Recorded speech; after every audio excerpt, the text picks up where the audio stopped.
पनि यही कुरा बताइरहेको छ, जब प्रभु होस लिँदै गर्दाखेरि रोटी र कचौराबाट हामीले खाँदा र पिउँदै गर्दाखेरि चाहिँ उहाँको सेकेन्ड कमिङको पनि आज यो घोषणा गर भनेर तपाईँले मलाई जिम्मा दिएको छ। अर्थात् उहाँको दोस्रो आगमनको घोषणा गर भनेर तपाईँले मलाई जिम्मा दिएको छ। अनि जुन कुरो चाहिँ नयाँ करारसँग स्थापित भएको छ, यद्यपि आज पुरानो करारलाई परमेश्वरले ख्रीष्ट यीशुद्वारा चाहिँ प्रमोट गरिकन न्यू करारमा अर्थात् नयाँ करारमा न्यू कभर्नेन्टमा उहाँले सुरु गर्नुभएको छ, किनकि उहाँको शरीर अनि उहाँको रगतको प्रतीकद्वारा। किनकि उहाँले चाहिँ तपाईँले मेरो निम्ति के गरिदिनु भयो, शरीरमा बलिदान दिनुभयो, रगत बहाइदिनु भयो। अनि अब चाहिँ पुरानो कुराहरू छैन, अब चाहिँ नयाँ कुराहरू चाहिँ तपाईँले मेरो निम्ति आएको छ, जो चाहिँ ख्रीष्ट यीशुको छ। अघि पनि हामीले कुरालाई सुनिराखेका थियौँ। अनि तपाईँको नजिकमा आउँदै गर्दाखेरि यो रोटी अनि यो दाखरसलाई तपाईँको हातमा समर्पण गर्दैछ। जुन रोटी चाहिँ तपाईँले भन्नुभयो यो मेरो शरीर हो, अनि तपाईँले यो उहाँको किताबमा भन्नुभयो म जिउँदो स्वर्गबाट आएको जिउँदो रोटी हो। र तपाईँलाई धन्यवाद यो रोटीद्वारा प्रभु तपाईँले मेरो निम्ति तोरिनु भयो, हामी मण्डलीको निम्ति तोरिनु भएको छ। यो दिनको सम्झना हामी गर्दैछौँ। अनि यो दाखरस जुन तपाईँले एउटा रगतसँग तुलना गर्नुभएको छ, जुन रगत चाहिँ सबैजनाको निम्ति बगिएको थियो, अनि त्यो रगतद्वारा मात्र सबैको पापहरू चाहिँ मेटिएको थियो। अनि यसर्थ आज यो समयमा प्रभु हामी मण्डली सम्पूर्ण परिवार मिलिकन हामी सम्झना गर्दै तपाईँको आगमनको निम्ति तयारी बन्नको निम्ति हामीलाई सम्झना सर्व समय दिनुभएको छ। साँच्चै प्रभु अब पुरानो कुरा सबै कुरो बितिसकेको छ, अब सबै कुरो नयाँ भइसकेको छ। अनि यसर्थ यो बुबा यो रोटी दाखरसलाई तपाईँको हातमा सीमा दिन्छौँ, धन्यवाद दिन्छौँ, किनकि हामीलाई सुन्दर समय दिनुभएको छ कि यो चाहिँ पवित्र मेसभित्र हामी आउन सकेका छौँ, यो पवित्र ठाउँभित्र हामीलाई आउन दिनुभएको छ। अनि यसले चाहिँ तपाईँले मलाई यो कुरा सिकाउनु भयो, यहाँ चाहिँ अनुग्रहको साधन पनि छ। त्यति मात्र होइन, यहाँ आत्मिक पोषण पनि हामीले पाइराखेका छौँ। त्यति मात्र होइन, क्रिस्चियनको अझ सम्बन्ध मजबुत बन्न सकिराखेको छ। अनि त्यति मात्र होइन, हामी एकाग्रप्रति हामी विश्वासीहरूप्रति पनि बुबा तपाईँले हामीलाई मेलमिलापमा ल्याउन सक्नुहुन्छ। धन्यवाद छ। यसलाई तपाईँको हातमा समर्पण गर्दै अब सम्पूर्ण भार तपाईँको हातमा हामी सबैलाई हामी तयारी बन्दैछौँ। पवित्र आत्मा हामीलाई तयारी गर्नुहोस्, यसो तपाईँको नाममा आमेन।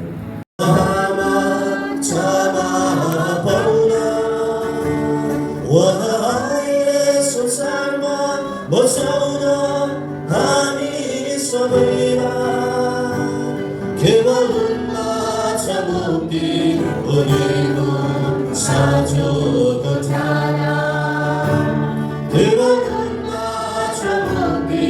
बोलेको साँचो कथाला। उनको प्रेमी बोलाहट सुनिने अब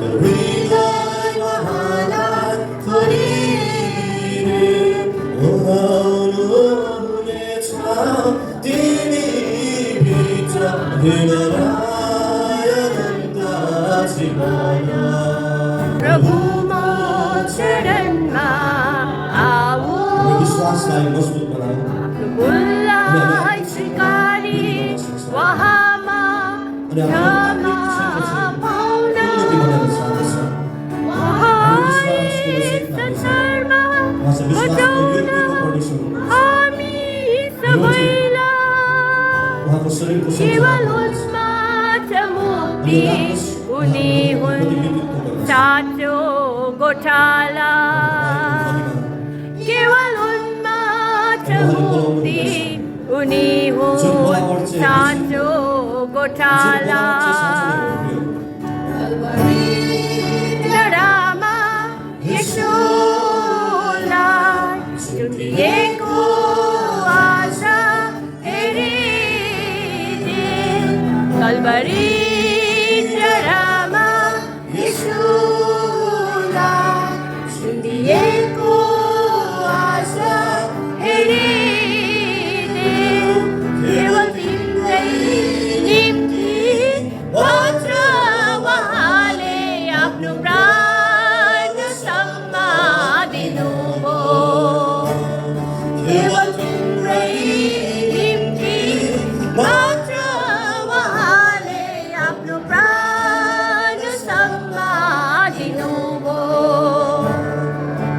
उपवास गरी प्रभुको चरणमा आओ आफ्नो भुललाई स्वीकारी उहाँमा क्षमा पाउन उहाँ आए संसारमा बचाउन हामी सबैलाई केवलमा छ मुक्ति उनी हो साँचो गोठाला केवलमा छ मुक्ति उनी हो साँचो गोठाला तपाईँ मेरो साँचो गोठाला यसोलाई हुनुहुन्छ हामी नबिर्सौँ हाम्रो हृदयको कसबाट लेख्छौँ हाम्रो आत्माबाट सुनौ हामी प्रार्थनामा छौँ तपाईँले रोटी लिनुभयो तपाईँले राक्षस लिनुभएको छ प्रार्थना गर्नुहोस् प्रभुलाई धन्यवाद दिनुहोस् किन तपाईँले पाउनुभएको यो अवसर पाउनुभएको यो समयको लागि परमेश्वरलाई धन्यवाद दिनुहोस् अनि उहाँले एउटा बाचा गर्नुभएको छ उहाँले एउटा तपाईँ मसँग करार बाँध्नुभएको छ उहाँ आउनुहुँदाखेरि नयाँ तरिकाले तपाईँले मसँग खानुहुन्छ उहाँले तपाईँले मसँग फेरि नयाँ तरिकाले पिउनुहुन्छ उहाँको ठुलो आशा छ अब त्यो चाहिँ उहाँको दोस्रो आगमनले तय गर्दछ उहाँको दोस्रो आगमनले चाहिँ तपाईँको लागि तय गर्दछ उहाँको एउटा आशा तपाईँले मसँग फेरि खानेर पिउने उहाँको ठुलो आशा छ अब त्यो भोजमा तपाईँले म सहभागी बन्नुहुन्छ संसारको भोजमा चाहिँ तपाईँले म सहभागी बनेका छौँ संसारको भोजमा तपाईँले नखालिँदै अवस्था आयो होला संसारको यो मेजको टेबलभित्र तपाईँको बन्द झगडाको साथमा पनि आयो होला यो मेजमा चाहिँ तपाईँको कुनै पनि ठाउँ गलत गर्दै गर्दा पनि हामी आइपुग्यो होला तर उहाँको दोस्रो आगमनमा उहाँसँग फेरि तपाईँले मसँग दोस्रो तरिकाले फेरि खानु र पिउनु हुँदाखेरि तपाईँले म यो शरीरमा होइन यो शरीरमा होइन उहाँले खाने तर त्यो चाहिँ मैमित शरीर त्यो चाहिँ नयाँ चोला हो नयाँ शरीर हो अविनाशी शरीर हो उहाँले यो प्रवेश गर्नुभएको छ उहाँले यो भाषा भन्नुभएको छ अघि हामीले वचन पढ्दै थियो उहाँले नयाँ गरिकन फेरि पिउनुहुन्न जबसम्म उहाँ दोस्रो यो आगमनलाई पनि बनाउँदछ हामी प्रार्थना गरौँ प्रिय हामी प्रार्थना छौँ यो गम्भीर छ यो तपाईँ मेरो निम्ति मुख्य कुरा हो तपाईँ मेरो निम्ति यो एकदमै मुख्य कुराहरू छ अब तपाईँले मैले खाएर पिएर हामी आज यहाँ खाँदैछौँ पिउँदैछौँ तर उहाँको दोस्रो आगमनमा फेरि तपाईँको मसँग खानेर पिउने उहाँको निज इच्छा चाहिँ तपाईँले मैले पुरा गर्नुहोस् उहाँको उद्देश्यलाई तपाईँले मैले पुरा गर्नु छ त्यो दिन त्यो समय तपाईँले मैले खानेर पिउने छ कि छैन यो आज तपाईँले मेरो निर्णय हुन परिराखेको छ आजले तपाईँले मेरो निर्णय हुन परिराखेको छ त्यो समय त्यो दिन उहाँले भन्नुहुन्छ म नयाँ गरेर जबसम्म पिउँदिनँ ओ प्रिय मण्डली परिवार तपाईँ मेरो निम्ति चुनौती छ यसोले स्थापना गर्नुभएको यो प्रभु भोजमा तपाईँ म आएका छौँ यो चाहिँ पवित्र भोज हो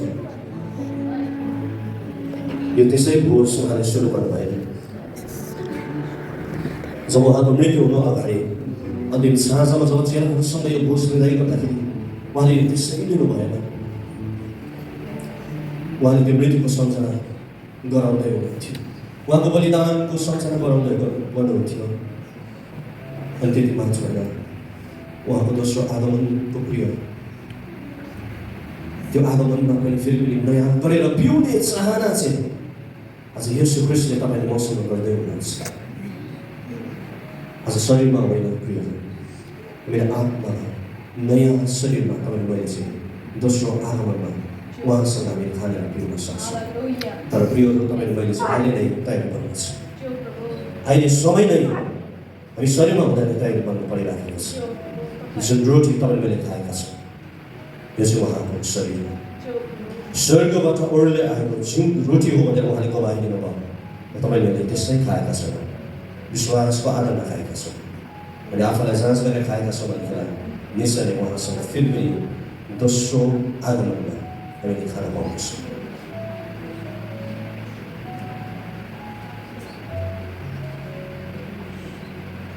जुन कसौरा हामीले पिएका छौँ यो कपबाट हामीले पिएका छौँ यो चाहिँ उहाँको नयाँ करारको रगत हो जुन रगत सबै जातिको निम्ति बगिएको थियो जुन रगतले तपाईँ मेरो पापलाई मेटाइदिनु भयो।